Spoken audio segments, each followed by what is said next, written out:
Hi, I'm Tom from Weingartz. Today we're going to be working on a Honda EU2000i. We're going to be replacing the spark plug. You're going to need a 5/8 socket, ratchet, and extension. To access the spark plug, just remove the top panel. Just a simple press up, comes right off. Easy access panel. On the top of the generator, there's the ignition coil that goes into the cylinder. You'll need to pull that up. Comes out very easily. Take your socket and extension, remove spark plug,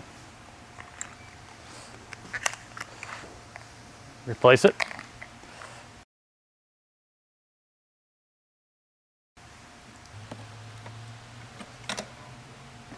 You always want to make sure when you put in a new spark plug that you thread it in.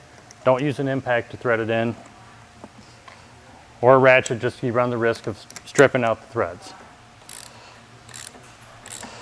Tighten it down until it's tight. Give it just a quarter turn to make sure it's tight.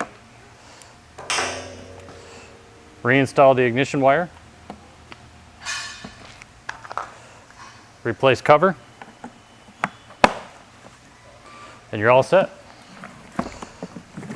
To start the machine, turn the switch to the on position, choke, and give it a pull. Weingartz, everything.